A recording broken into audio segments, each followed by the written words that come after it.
a living person that is the owner of that account. Right. So then we can talk about how to get there. Sure. Okay. Second thing is, we have many years ago passed a CO ordinance that I think we collectively think was a good thing, in that our housing stock was old and not everyone was taking care of their houses the way they should.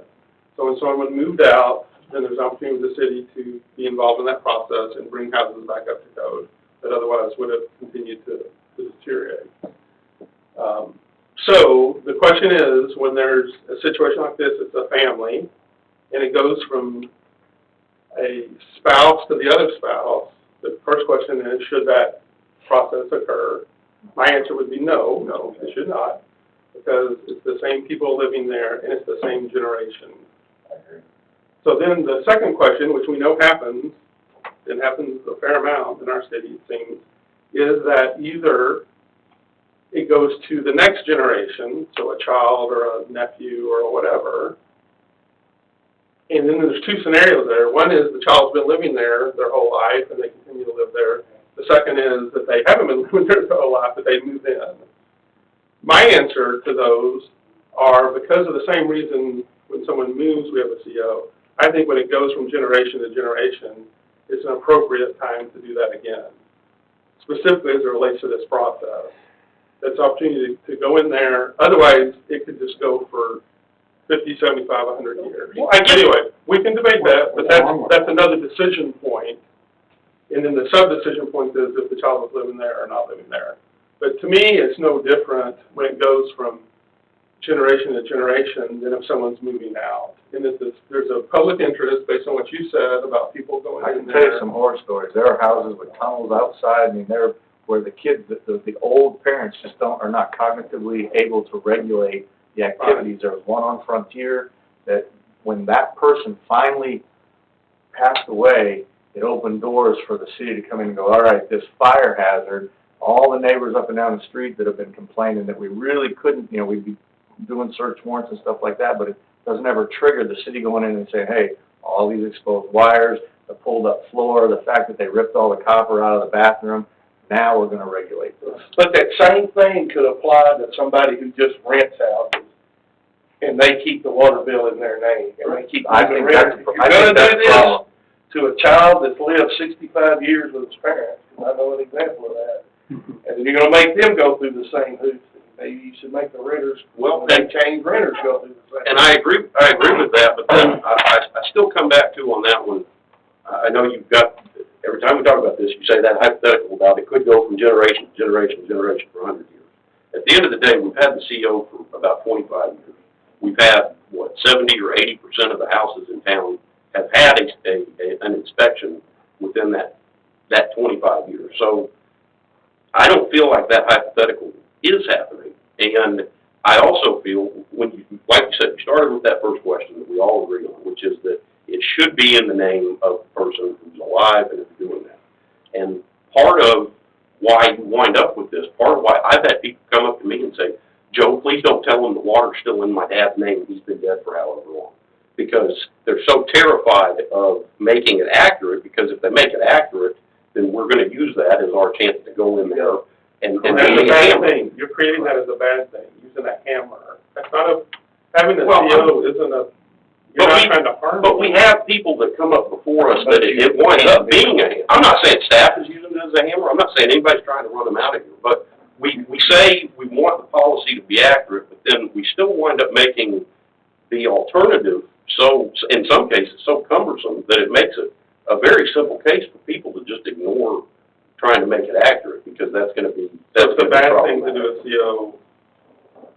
And you're pitching as the negative. It sometimes is. Don't just cover it, that the city coming in and inspecting people's personal property is always a good thing. But then why is it not bad when we're doing it wrong? I didn't say there's clearly a gray area there. And to what the chief said, and I appreciate that, and I've done a million code inspections in my life, so I very much understand that. But at the same time, there can be a point, if we're going to get so big brother with it, there could be a point where we would try to say, well, everybody's going to be the safest if we just make every house in town have to have an interior inspection every single year. That's going to be the way that we can make sure everybody's the safest.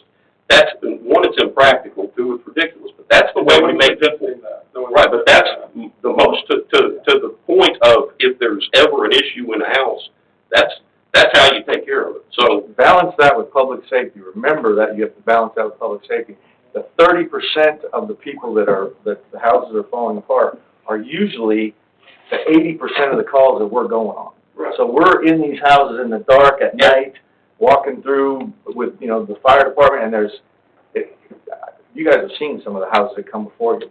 I mean, they're living there. So I agree, it is a balance, but to me, and where I am, just to what the question you asked, the balance I would fall under is if the child can verify that they have been there, and this is how I voted if they come in after, now, if they come in after the fact, if the child can verify that they have been there, they have occupied, and that they have resided in the house, then the occupant hasn't changed them. And so to me, we need to make that something where we encourage them to make the name on the account accurate.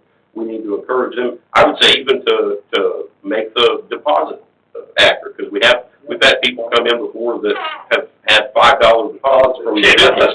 I don't think it's reasonable that we put it, I think it is reasonable that if we're gonna put it in the name of a child, that we expect that deposit to be upgraded. I don't think it is unreasonable to let that house go without a certificate of occupancy inspection in that circumstance. I just don't, because to me, like I said, if we want to chase the safety end of it, we can go into everybody's house at all times and point No one is something out. suggesting that. Fine, it's a hypothetical. You've thrown out hypotheticals this morning too, so, right. Keep things calm. Things are calm. Okay, well, no, it's not. But, I don't need somebody to tell me when I'm calm, okay? I'm calm. Thanks, guys, that I'm calm. I'm Joe. I remember the lady, I guess it's Art or whatever. She was taking care of her parents, lived in the house. And she was that whole thing. She just appeared. Oh, they're gonna get my house, they're gonna rip my house apart. It wound up being real. It wound up being something though. And she's put through the stress. I don't want to believe you. Why do I make this? I mean, I've heard that in the other ones. But we got the bear right there in Greenbrier. That's got a page company renting it out. How horrible that is. I don't know you are. That child, right? And you can add those, People that rent out, all right, actually tell me how bad they are. Don't say anything. We are, sorry, I know we're in a work session, but we do it, gets tough, it gets impossible, keep minutes, so let's just try to, right now Dan's talking, but we will let any input from the audience happen as well. Dan, if you'll go ahead. I'm just reiterating the fact, like you said, that there's some houses out here, people are renting, that they'll tell you how bad they are, but when I said, well, I'll get code to come out there, what's your address? Oh, no, the rent's so cheap, I'm afraid they'll just shut the house down and we won't have a place to go. So there's a balance, but if they complain that, there's certain electrical plugs that don't work in the house, and certain toilets or sinks that don't drain properly, or whatever and it might be a fairly easy fix, but their pride won't let Christmas and Acton or someone else that would help them, but they want someone to vent to too. But there again, we got to worry about if it's an electrical problem. It's not just affecting that house, but it's my house next door. Their house starts burning and now mine's in danger. Right. We have public safety to look at. Well, I mean, so the landlords are keeping the water in their name. Is there any way that anytime a new tenant, we can compel the landlords to start requiring a C of A every time a new tenant comes in? Yeah, where that comes in is the minute their electricity gets shut off or their gas gets shut off, it's required that they have an inspection. Well, they're gonna sit in the dark for a couple of days because they are not gonna understand that they gotta get an inspection until they call back to the Encore or Atmos, and Atmos goes, yeah, the city's gotta do an inspection. So then they call us, and then that allows us to come in and to do an inspection, and we're able to see these properties. So are we doing those on so all the rent houses are inspected when they change up gas? Most of the